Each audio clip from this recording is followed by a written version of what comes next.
Hello Barda fans, Mr. David Licauco. Abay may confession patungkol sa paghingi ng sorry nito kay Miss Sanya Lopez. At ano nga ba ang ganap nila ngayong Holy Week? But before that, if you haven't subscribed yet to my YouTube channel, please don't forget to like, share, and subscribe at i-hit mo na rin ang notification bell for more showbiz updates. Of course, bago tayo magsimula sa ating updates for today's video, nais ko pong pasalamatan kayo for always watching and trusting this channel. Thank you so much ay inyong palagi ang panonood at palagi ang pagsubaybay sa mga updates po natin. Maraming salamat po. At narito na ang ilan sa mga updates kung saan isa sa mga ganap nitong si Mr. David Licauco. Kasi sabi po dito sa Pilipinas, ang Semana Santa ay isang mahalagang panahon para sa mga Pilipino, hindi lamang bilang isang relihiyosong pagdiriwang, kundi bilang pagkakataon na magnilay, magpahinga at maglaan ng oras para sa pamilya. Sa panahong ito, binahagi ng ilang Kapuso star ang kanilang mga plano, kabilang sina Dingdong Dantes, Barbie Fortesa, and David Licauco. Si Barbie po ay kilala bilang Kapuso Primetime Princess, ay nagplano na gamitin ang Semana Santa bilang pagkakataon para sa pagpapahinga at pagninilay. Ayon sa ulat sa Gemini Network, nais siyang maglaan ng oras para sa sarili at sa pamilya, malayo sa abala ng showbiz sa kanyang mga kamakailang proyekto tulad ng Pulang Araw, Maria Clara at Ibarra. Si Barbie ay patuloy na nagpapakita ng husay sa pag-arte at dedikasyon sa kanyang craft. Samantalang si Mr. David Licauco naman ay namataan din na nasa isang parang resort or isang province kung saan doon po siya nag-spend ng kanyang Holy Week. So, parang ini-enjoy kasi ni Miss Barbie Fortesa kasi ngayon yung kanyang bagong bahay, 'di ba? Kaya talagang mas minabuti niya na magstay parang housecation. Ayun. So, yun yung kanyang vacation for today's video. So, this time, let's talk about naman Mr. David Licauco. Bakit nga ba nang hingi ng sorry or apology itong si Mr. David Licauco dito kay Miss Sanya Lopez? Kasi sa isang interview po ay talagang inamin po ni Mr. David Licauco na personal siyang nag-apology dito kay Miss Sanya Lopez. David Licauco humingi ng paumanhin kay Sanya Lopez dahil sa bashing ng fans. Kamakailan, ibinahagi ni David Licauco sa kanyang panayam sa programang Fast Talk with Boy Abunda na humingi siya ng paumanhin kay Sanya Lopez matapos itong makatanggap ng pambabatikos mula sa ilang fans nang sila ay parehas sa pelikulang Samahan ng Mga Makasalanan. Ayon kay David, bagamat hindi apektado si Sanya sa mga negatibong komento, naramdaman niyang kailangan niyang humingi ng tawad bilang respeto sa kanyang kapareha. Sinabi niya, sorry if like baka may magbabash sa'yo because of us, because of me, dahil partner tayo dito. Tinawanan lamang ito ni Sanya na nagpapakita ng kanyang profesionalismo at pangunawa sa sitwasyon. Ngunit sa kabila ng mga batikos, ipinakita ni Sanya sa kanyang katatagan at profesionalismo. Ayon kay David, hindi gaanong apektado si Sanya sa mga negatibong komento at tinanggap niya ang sitwasyon bilang bahagi ng kanyang trabaho bilang artista. So, ang Samahan ng Makasalanan ay isang pelikulang idinirect ni Benedict Migue at ipinalabas ngayong April 19, 2025. Tampok dito sina David Licauco at Sanya Lopez kasama sina Charis Solomon, Betong Sumaya at Yuen Micael. Ang pelikula ay isang dark comedy na sumusuri sa mga isyong panlipunan sa pamamagitan ng satirikong lente. So, pinalabas na po or nilabas na GMA Sparkle, yung kanila pong teaser. Parang ang kanya pong background ng stories that itong si Mr. David Licauco ay ipinadala sa isang lugar kung saan meron pong iba't ibang klase ng tao na nagkukumit ng scene.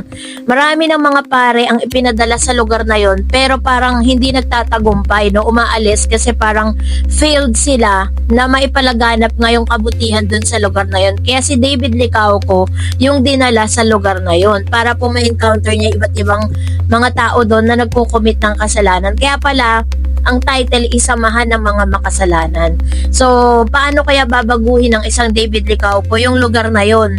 Yun po yung pinaka-twist ng kwento. Ito po yung isang parang dark comedy, ganon.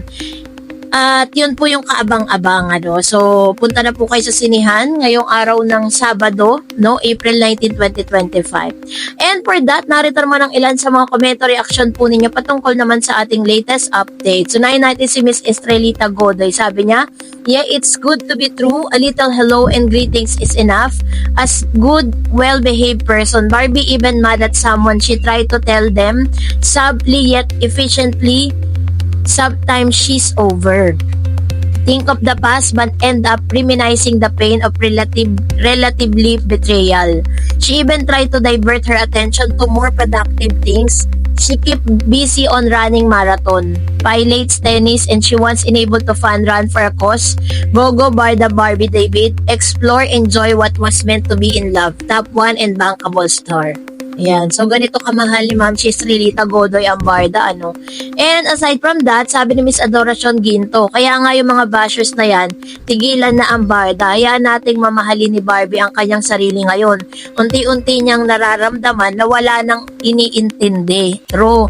Kasi parang sa mga pagkakataong ito, ini-enjoy ni Barbie at ni David Licauco yung kanilang, pagiging single.